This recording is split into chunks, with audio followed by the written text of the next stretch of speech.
सभी साथियों को मेरा जय भीम नमो बुद्धाय। आज मेरे मन में एक विचार आ रहा था। वह विचार इसलिए आया कि मैं एक अम्बेडकरवादी व्यक्ति हूँ और बाबा साहब के प्रति पूरी निष्ठा रखता हूँ। जैसा कि अभी सुनने में आया था कि बाबा साहब की प्रतिमा को तोड़ दिया गया, तो मेरे मन में ये विचार आ रहा था कि आज बाबा साहब नहीं हैं, लेकिन उनकी प्रतिमाओं को किसी न किसी रूप में तोड़ दिया जाता है। तो आखिर मूर्ति किसी का क्या लेती है?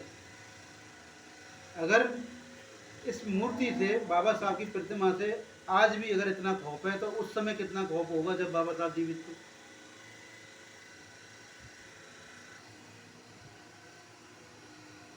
क्योंकि जो प्रतिमा तोड़ी गई है दिल्ली के अंदर, हैदरपुर के अंदर तोड़ी गई है।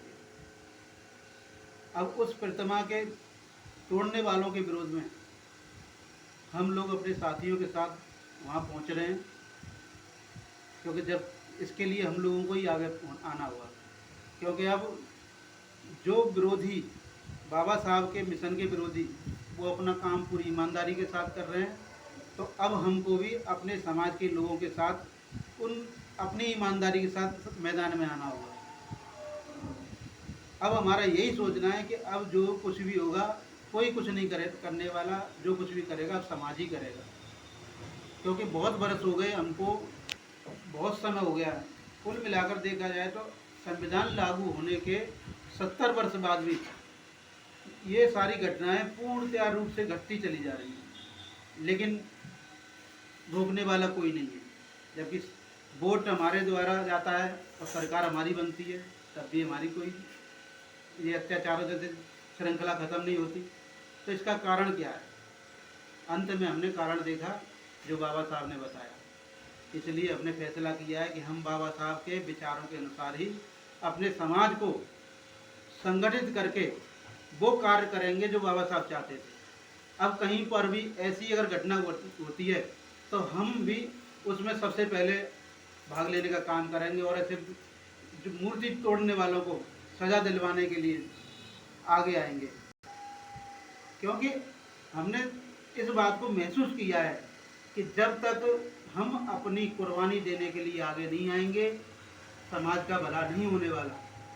क्योंकि आज तक समाज को लोगों ने अपने चंगुल में फंसा के रखा हुआ है, लेकिन अब समाज जाग गया है, जाग रहा है। क्योंकि मैं घूम रहा हूँ तो देख रहा हूँ कि लोग बहुत जागरूक हैं, लेकिन उनको एकजुट करने वाला कोई नहीं है। बहुत से संगठन ऐसे बने हुए हैं जो आते हैं, लोग उनके साथ में एकजुट हो जाते हैं, लेकिन लोग ये नहीं जान पाते कि आखिर हम जिन लोगों के साथ जा रहे हैं वो हमें किस दिशा में ले जा रहे हैं, आखिर हमको करना क्या है, ये लोग नहीं जान पाए। इसीलिए हमने बाबा साहब के विचारों पर अध्ययन करके, बल्कि बाबा साहब सहित सभी मूल निवासी समाज के महापुरुष हैं, उनके विचारों को अध्ययन करके ये जान पाए कि अब जो भी कार्य होना है उन्हीं के विचारों के अनुसार होना है। और हम इस कार्य को करने के लिए बाबा साहब द्वारा स्थापित जो 4 सितंबर 1927 को एक सामाजिक संस्था बनाई थी, उसका उद्देश्य था कि समाज को एकजुट करना। जो शिक्षित बनो, संगठित बनो, रहो और संघर्ष करो का जो नारा दिया था बाबा साहब ने, समाज के लिए दिया था और इसी समाज संस्था के माध्यम से दिया था।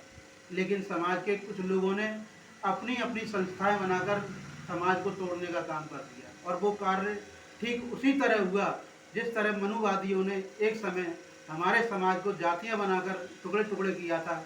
आज हमारे समाज के लोगों ने इस संगठन बना के उन टुकड़ों के टुकड़े करने का काम कर दिया है।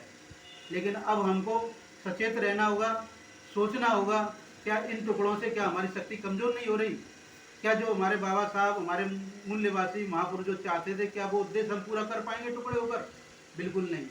इसलिए हमने बाबा साहब द्वारा स्थापित समाज संस्था संघ के माध्यम से समाज को एकजुट करने का काम अपने हाथों में लिया है।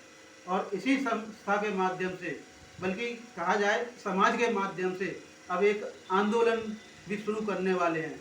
उस आंदोलन को हमने नाम दिया है हमारे संवैधानिक अधिकार और हमारी सरकार, मिशन 2024। क्योंकि हमारे समाज का जो ध्यान है संविधान की तरफ नहीं है, और संविधान की तरफ ध्यान ना होने के कारण ही जो केंद्र में जो बैठे हुए लोग हैं वो संविधान में संशोधन भी करते रहते हैं और समाज की जो भी सुविधाएं हमें बाबा साहब के द्वारा मिली हैं उनको भी ख़त्म करने का काम करते रहते हैं। इसलिए अब हमने फैसला किया है कि हम संविधान की लड़ाई लड़ने के लिए सड़कों पर उतरेंगे, मैदान में आएंगे।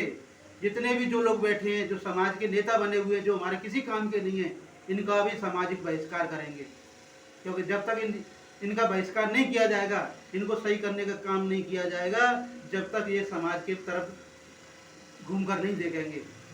आज बाबा साहब द्वारा दिलवाए गए संविधान के पदों पर बैठकर आज ये लोग वही काम कर रहे हैं जो एक अनपढ़ गांव का कमज़ोर आदमी करता है, वही काम ये करने पड़ रहे हैं। उनको भी समाज से मतलब नहीं है और इनको भी नहीं है, लेकिन वो तो फिर एक बार खड़ा हो रहा है क्योंकि उसको अधिकारों की ज़रूरत है। लेकिन अधिकारों को देने वाले ये लोग जब वास्तविक में समाज के विरोधी हैं, इनके खिलाफ पूरे समाज को एकजुट होना पड़ेगा और इनको सामाजिक तौर पर बहिष्कार करना पड़ेगा, क्योंकि ये लोग हमारे अब किसी काम के नहीं रहे। इसलिए हम समय आने पर जो दूसरी घोषणा करेंगे उसका भी समाज के लोगों को थोड़ा इंतजार रहना चाहिए, क्योंकि ये घटना जो सिर्फ बाबा साहब के मूर्ति को तोड़ने के लिए हुई है, उसके लिए हम चाहते हैं कि आगे ऐसी घटना जो हमारे विरोधी बैठे हुए हैं थोड़ा इंसान बन जाएं और देखें कि हम किसकी मूर्ति को तोड़ रहे हैं।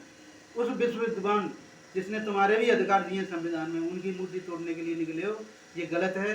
अपनी विचारधारा को बदलो और एक सभ्य इंसान की तरह मिलजुल कर काम करने की संविधान की लड़ाई में आगे आओ। यही मेरी सब समाज के लोगों से विनती है और आशा करता हूँ कि ऐसा करने के लिए आप पीछे नहीं करेंगे। जय नमो। साथ मैं अपनी बात खत्म करता हूँ और सभी साथियों को एक बार फिर जय भीम नमो बुद्धाय करता हूँ। मैंने ऐसा ही वगैरह